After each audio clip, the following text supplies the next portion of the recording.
Minecraft est sur le point de mourir. Entre des updates pas folles, une baisse de popularité du multijoueur ou des youtubeurs qui ne font plus autant l'unanimité qu'avant, tout semble aller vers ce sens. Et même si on a déjà prouvé à plusieurs reprises sur cette chaîne que Minecraft a encore beaucoup de potentiel, on ne peut pas nier que ce dernier n'est plus aussi populaire qu'avant. Cependant, en milieu d'année, un mode particulier a fait son apparition sur internet, venant totalement chambouler l'une des niches les plus sous-cotées de Minecraft. Laissez-moi vous présenter BBS Mode, ou le mode qui va sauver Minecraft. Mais avant de vous expliquer comment BBS va marquer Minecraft à jamais, je vais vous présenter la niche qui révolutionne, le machinima. Le machinima dessine tout simplement le fait de créer une vidéo à partir d'un jeu vidéo. Techniquement, la vidéo que vous regardez est en grande partie du machinima. Cependant, le machinima que l'on désigne ici consiste à créer des histoires beaucoup plus complexes, comme des courts-métrages ou encore des films, où le jeu vidéo sert ici de plateau de tournage. Les premières traces de machinima grand public remontent à l'époque de Stunt Island en 1992, où le jeu comportait déjà les premiers modes studio permettant aux joueurs de créer leur propre film, en utilisant des caméras, des obstacles ou encore même des acteurs. Aujourd'hui, on peut faire du machinima sur absolument tous les jeux, en passant de Fortnite à Garry's Mod, qui est d'ailleurs extrêmement utilisé, et bien évidemment Minecraft. Depuis sa sortie officielle en 2011, les joueurs ont toujours essayé de tout créer sur le jeu, y compris des films. On pourrait d'ailleurs considérer les premiers trailers de Minecraft comme une sorte de machinima, et vu que le jeu possède l'une des plus grandes communautés de créateurs au monde, il a pas fallu bien longtemps pour que les mods soient mêlés à ça pour améliorer leur création. On peut par exemple citer Custom NPC qui, comme son nom l'indique, permet de créer des NPC customisables pour faire les acteurs, mais également Replay Mode qui permettra d'avoir de meilleurs mouvements de caméra. Mais le problème de ces mods, c'est qu'ils ne sont pas dédiés au machinima, Custom NPC servant beaucoup plus aux créateurs de maps et Replay Mode aux youtubeurs. Mais en 2016, un certain Macors va publier le mode qui va absolument tout changer, Blockbuster. Ce mode est tout simplement parfait pour le machinima, très semblable dans le fond au mode studio de Stun Island. Il permet tout simplement de créer des acteurs sous la forme de joueurs pour pouvoir les record. Un an plus tard, il publie le mode Aperture, une sorte de version 2.0 du Replay Mode, avec des presets de caméra, une interface plus adaptée et un tout nouveau système de rendu. Une série de tutos sera publiée par Macors sur ces deux modes, ce qui va permettre le développement d'une communauté de youtubeurs créant des courts-métrages sur Minecraft, parmi lesquels on retrouve en France par exemple Tomix avec Projet Athena, NPioshi avec Téléporté ou encore le Cuba Essay avec Edge. Sauf que cette niche de Minecraft est restée très petite pendant un long moment, jusqu'en 2022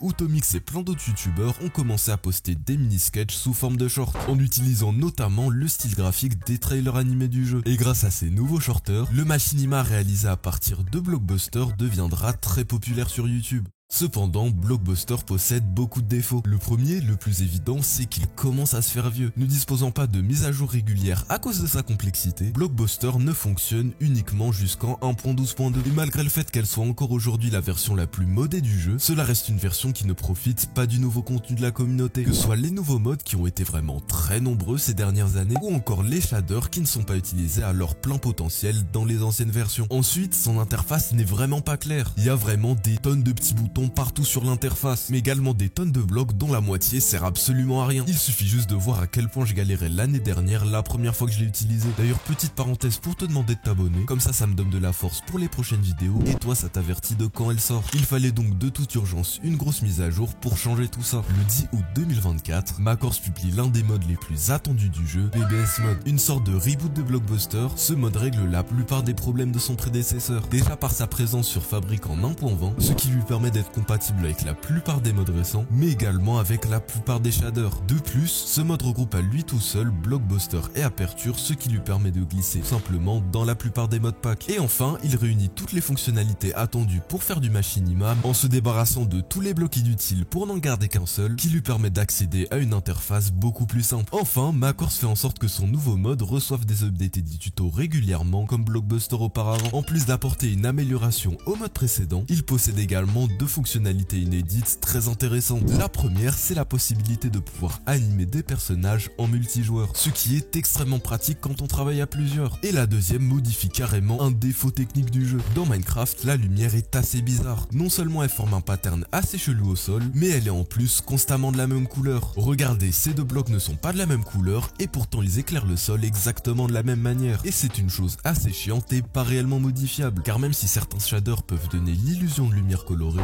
ce n'est qu'une illusion. Cependant, si on installe 2-3 trucs sur la nouvelle version de BBS Mode, ce problème peut être réglé, ce qui permet par exemple de créer des environnements comme ça ou encore comme ça, ce qui est pas mal stylé. Enfin bref, avec cette nouvelle itération de Vlogbuster, non seulement de plus en plus de youtubeurs se lancent dans le contenu court dans le style de Tomix, ce qui fait évidemment encore plus monter l'hype autour du machinima, mais en parallèle, les youtubeurs déjà présents sortent leurs meilleurs courts-métrages, avec par exemple la série Deltacraft de Nium qui est vraiment très cool, la série Ombre déchue de Pioshi qui est exceptionnelle, ou encore Tomix qui n'a rien sorti comme court-métrage depuis Nexus 3. Et maintenant que vous savez comment BBS Mode a changé le machinima, je vais vous expliquer plus en détail comment il va tout simplement sauver Minecraft. Alors sachez que contrairement au reste de la vidéo, cette partie se base sur une théorie de ma part. C'est donc une partie très subjective. Cependant, ma théorie est quand même basée sur une source assez fiable, l'évolution de YouTube. Depuis à peu près le confinement en fait, YouTube recommande principalement deux types de contenu. Le contenu extrêmement court, un peu format TikTok, ou format TikTok même, mais également le contenu plus long de 45 minutes, 1 heure, style podcast, documentaire, etc. Or, vous le savez sûrement, la plupart du contenu Minecraft ne s'adapte pas forcément très bien à ces nouveaux formats. Le jeu étant globalement plus adapté à du contenu au format moyen de YouTube, c'est-à-dire des vidéos de 10 minutes. Les seules niches qui sortent vraiment leurs épingles du jeu sont les vidéos storytelling, peu importe leur forme pour le contenu long, et bien évidemment les mini-sketchs en machinima pour le contenu court. Sauf que, et c'est là qu'on rentre dans la théorie, je pense que la commune Minecraft serait en réalité plutôt cliente de réels films sur Minecraft. En effet, si on regarde les autres niches qui marchent, on peut par exemple citer les vidéos pour enfants, qui, même si énormément critiquées par une partie de la communauté à cause de certaines dérives, correspondent littéralement à la définition de machinima donnée en début de vidéo. De même, si on regarde les vidéos storytelling, on voit que celles retraçant une aventure hardcore sur plusieurs centaines de jours portent souvent l'appellation film dans leur titre. De plus, qu'est-ce qui différencie dans sa structure un youtubeur qui raconte sa survie dans un monde hardcore d'un véritable film où le héros nous raconte sa propre aventure? Bon, j'ai conscience que dit comme ça, on pourrait croire que cette théorie sort de nulle part. Mais vous allez voir qu'elle se base quand même sur quelques éléments concrets. Le premier, c'est tout simplement que les films Minecraft qui plaisent à une large communauté, ça existe déjà. On peut prendre par exemple la chaîne Squared Media, qui a déjà fait plusieurs longs métrages sur le jeu à plusieurs millions de vues. Et même s'il s'agit là d'une animation Blender dans le style de Minecraft assez mal reproduisible sur le jeu, le style de base de Minecraft reste quand même très apprécié de la communauté grâce au trailer du jeu. Le simple fait que je puisse en utiliser une en illustration de vidéo et que ça choque personne est pour moi une preuve d'ouverture. Mais pour moi, la preuve ultime de cette ouverture a eu lieu en début d'année scolaire, quand le film officiel de Minecraft a été annoncé. Suite à cette annonce, beaucoup de youtubeurs, notamment sur BBS et Blockbuster, se sont mis à recréer les différents trailers du jeu. Et en plus d'avoir récolté un franc succès, beaucoup de viewers se disaient favorables à la création d'un film d'animation plus proche du style de Minecraft. Personnellement, je pense juste que le machinima n'a pas encore trouvé le public qu'il méritait. Mais une fois que ça sera le cas, il n'y a aucun doute sur le fait qu'il devienne l'une des plus grosses niches du jeu, jusqu'à même lui redonner sa popularité passée. Car après avoir vécu des milliers d'aventures sur le jeu pendant 15 ans, il serait peut-être temps de la raconter de la manière la plus grandiose possible.